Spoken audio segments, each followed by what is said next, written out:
India market invest mindset আপনাদের স্বাগত। যা চ্যানেল নতুন এসেছেন তাদেরকে বলো প্লিজ চ্যানেলটাকে সাবস্ক্রাইব করবেন, লাইক করবেন, বেল আইকনটা প্রেস করবেন, তার সাথে অল বাটনটা প্রেস করবেন, নোটিফিকেশন সঙ্গে সঙ্গে আপনাদের কাছে গিয়ে পৌঁছাবে। স্যার, যারা আইপিও নিয়ে চিন্তাভাবনা করেন বা আইপিওতে বিট করেন তাদের জন্য একটা ভালো সুখবর কি একটা ব্যাপক বড় আইপিও, ফান্ডামেন্টাল স্ট্রং কোম্পানি, তার আইপিও কিন্তু এই মাসের লাস্টের দিকে ওপেন হতে চলেছে। তো অল্প দিনের মধ্যে ভালো টাকা বানানোর আবারও সুযোগ চলে এসছে। তো ডিটেলসটা নিয়ে আলোচনা করব, কোন কোম্পানি কবে ওপেন হচ্ছে, কবে ক্লোজ হচ্ছে, কবে ক্রেডিট হবে, কবে রিফান্ড হবে, কবে লিস্টিং হবে। শুধু একটু ধৈর্য সহকারে থাকতে হবে, তাহলে ডিটেলসটা কিন্তু আপনিও জানতে পারবেন। স্যার, কিছুদিন আগে আমি একটা ভিডিওর মাধ্যমে কিন্তু কতগুলো বড় বড় আইপিও জাস্ট 2 থেকে 3 মাসের মধ্যে আসতে চলেছে সেটা কিন্তু আপনাদের সাথে ডিসকাস করেছিলাম।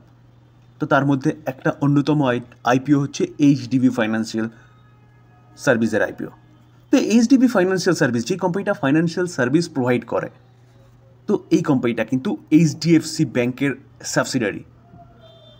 গভর্নমেন্ট বা আরবিআই রুলস করেছে কি যে যতগুলো আপার লেয়ার এনবিএফসি রয়েছে সবকটা কোম্পানিকে কিন্তু মার্কেট লিস্ট হতে হবে। তার জন্য আমরা দেখেছিলাম যে এইচডিএফসি ব্যাংক এবং এইচডিএফসির মধ্যে মার্জার হয়েছে আরেকটা ফাইন্যান্সিয়াল আইপিও আনার জন্য।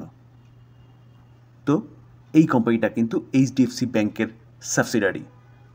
ফাইন্যান্সিয়াল কাজ কী করে সেটা নিয়ে অতটা ডিটেলস আলোচনা করলাম না, কারণ আমরা সবাই জানি কোম্পানিটার কাজ কী হতে পারে। আমরা যদি কোম্পানিটার একটু ফাইন্যান্সিয়াল ব্যাকগ্রাউন্ড দেখলে দেখা যাবে 2022 রেভিনিউ কত 11,306 করোড়, সেটা 2023-এ কোথায় দাঁড়িয়েছে 12,402 করোড়, সেইটা 2024-এ 14,171 এবং সেপ্টেম্বর 2024-এর ডেটা অনুযায়ী 7,890। তো রেভিনিউ কন্টিনিউয়াসলি বাড়ছে। আমরা যদি কোম্পানিটার প্রফিট দেখি না, প্রফিট আফটার ট্যাক্স, তো দেখলে দেখাবে 2022-এ 1,011 করোড়, সেটা 23-এ 1,900 অর্থাৎ 1,959 করোড়, সেটা 2,460 করোড়, সেটা কিন্তু সেপ্টেম্বর 2024 অনুযায়ী 1,172 করোড়। তো কোম্পানির রেভিনিউ বাড়ার সাথে সাথে কোম্পানির প্রফিটও কিন্তু বাড়ছে। তাই বলতে পারেন কোম্পানি প্রফিটেবল কোম্পানি এবং কোম্পানি কিন্তু ইয়ারলি প্রফিট কন্টিনিউয়াসলি বাড়াচ্ছে। তো আইপিও ডিটেলসে চলে এসেছি। এইচডিবি ফাইন্যান্সিয়াল সার্ভিসের আইপিও। তো ওপেনিং ডেট কবে? 24শে জুন 2025, ক্লোজিং ডেট 26শে জুন 2025। তো 24 তারিখ থেকে 26 তারিখের মধ্যে কিন্তু আপনারা এই আইপিওর জন্য বিড করতে পারবেন। ফেস ভ্যালু কী আছে? ফেস ভ্যালু 10 আছে এবং কোম্পানিটার প্রাইস ব্যান্ড কী রাখা হয়েছে 750 থেকে 800, তো 800কেই ধরে চলুন। কোম্পানিটার সাইজ কি 12,500 করোড় কোম্পানিটা কিন্তু এই আইপিওর মাধ্যমে তুলতে চলেছে। তো ব্যাপক বড় আইপিও বলতে পারেন। তার মধ্যে ফ্রেশ ইস্যু অনলি ফর 2,500 এবং তার মধ্যে অফার ফর সেল সেটা কিন্তু 10,000 করোড়। তো এই 10,000 করোড়টা কোথায় যাবে?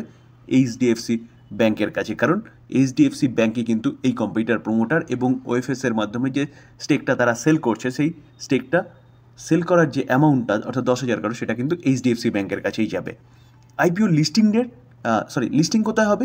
এনএসসি এবং বিএসসিতে। তো এবার আমরা দেখে নিই যে কোটা কি রাখা হয়েছে। যেমন রিটেলারদের জন্য অর্থাৎ আমাদের জন্য 35% রাখা হয়েছে, যথেষ্ট অ্যালটমেন্ট করা হয়েছে কিন্তু আমাদের জন্য, অর্থাৎ 100 জনের মধ্যে 35% আমরা রিটেলরা কিন্তু চান্স পাবো এই আইপিওটার মধ্যে। কিউআইবি প্রসেসে 50% এবং এনআইআই কোটা কত রাখা হয়েছে? 15%। স্যার, ওপেনিং ডেট এবং ক্লোজিং ডেট এটি ইতিমধ্যে কিন্তু আমরা জেনে গেছি। 24 তারিখ ওপেন হচ্ছে, 26 তারিখ ক্লোজ হচ্ছে। তো 24 থেকে 26-এর মধ্যে আমরা বিড করব। ওকে, বেসিক অ্যালটমেন্ট বিড তো করে দিলাম, অ্যালটমেন্ট কবে জানতে পারবো? 27 তারিখেই জানতে পারবো।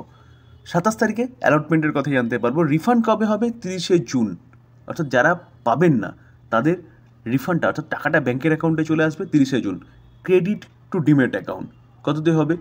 30শে জুন, অর্থাৎ 30শে জুনেই কিন্তু যারা পাবেন তাদের ডিমেট অ্যাকাউন্টে ক্রেডিট হবে। এবং লিস্টিং ডেট কি বলছে? লিস্টিং ডেট বলছে 1 জুলাই, অর্থাৎ 1 জুলাই। যারা ডিমেট অ্যাকাউন্ট মানে এই আইপিওটা পাবেন তারা হচ্ছে 1 তারিখে কিন্তু জিএমপির জন্য যারা বিড করেন তারা 1 তারিখেই সেল করে দিয়ে কিন্তু আপনি আপনার মুনাফা নিয়ে নিতে পারেন। স্যার, অনেকে কিন্তু অল্প সময়ের জন্য অর্থাৎ জিএমপির জন্য বিড করেন আইপিও, অল্প সময়ে ভালো মুনাফার জন্য। তো জিএমপি কত, অর্থাৎ গ্রে মার্কেট প্রিমিয়াম কি দেখাচ্ছে, চলুন সেটা একটু দেখে নিই। দেখুন, দেখলে দেখা যাবে যে 18 তারিখ অর্থাৎ আজকের ডেট অনুযায়ী কোম্পানিটা জিএমপি কি দেখাচ্ছে 93, এবং জিএমপি কিন্তু বাড়ছে। 17 তারিখে 90 দেখাচ্ছিল, সেখান থেকে জাস্ট 3 পয়েন্ট বেড়েছে। তো কোম্পানির প্রাইস ব্যান্ড কত রাখা হয়েছে, প্রাইস ব্যান্ড ধরে নিন 800। তো 800 থেকে জিএমপি 10%-এর ওপরে এখনও পর্যন্ত দেখাচ্ছে আজকে 18 তারিখ, আর ওপেন হচ্ছে কবে থেকে, 24 তারিখ থেকে 26 তারিখ। তো ভালো কোম্পানি, ফান্ডামেন্টাল স্ট্রং কোম্পানি, আপনাকে বলবো আপনি 24 থেকে 26 তারিখ পর্যন্ত ওয়েট করুন, জিএমপি দেখুন। যদি জিএমপি 20% বা 25%-এর ওপরে আসে তাহলে বিট করুন। দিস ইজ মাই পলিসি, কারণ আমি 25% মিনিমাম জিএমপি থাকলে পরে কিন্তু বিট করি। তো এই জায়গায় দাঁড়িয়ে কিন্তু এবার ডিসক্লেমার দিয়ে রাখি স্যার, বিট করবেন, নিজে ভালো মতন অ্যানালাইসিস করবেন, তারপরে বিট করবেন। এটাকে কেউ বিট রেকমেন্ডেশন হিসেবে নেবেন না। জাস্ট এখনই নিউজ পাওয়া গেল, সেটা নিয়ে আমি আপনাদের সাথে ডিসকাস করলাম, আপনাদের জাস্ট ইনফরমেশনটা শেয়ার করলাম মাত্র। তো এটাকে কেউ বিট রেকমেন্ডেশন হিসেবে নেবেন না। আরেকটা জিনিস বলে রাখি স্যার, যে আইপিওতে বিট করেন কিন্তু আইপিও পান না। মাল্টিপল অ্যাকাউন্ট থেকে যদি বিট করা যায় তাহলে কিন্তু আইপিও পাওয়ার সম্ভাবনা বেশি থাকে। তবে মাল্টিপল অ্যাকাউন্ট থেকে করবেন মানে নিজের একই প্যান কার্ডের 3টে 4টে 5টা 10টা অ্যাকাউন্ট খুলে নিলে হবে না। ফ্যামিলি মেম্বারদের নামে অ্যাকাউন্ট খুলে সেখান থেকে বিট করবেন, অর্থাৎ একটা প্যান কার্ড থেকে একটা বিট। আপনার বাড়িতে 4-5 জন আছেন, 4টে 5টে অ্যাকাউন্ট খুলুন, বিট করুন, তাহলে পাওয়ার সম্ভাবনাটা বেশি থাকে। তো আলোচনা এই পর্যন্ত। যদি আলোচনা ভালো লাগে, যারা চ্যানেল নতুন এসেছেন তাদেরগুলো প্লিজ চ্যানেলটাকে সাবস্ক্রাইব করবেন, লাইক করবেন, বেল আইকনটা প্রেস করবেন, তার সাথে অল বাটনটা প্রেস করবেন, নোটিফিকেশন সঙ্গে সঙ্গে আপনাদের কাছে গিয়ে পৌঁছাবে। থ্যাংক ইউ, ভালো থাকবেন।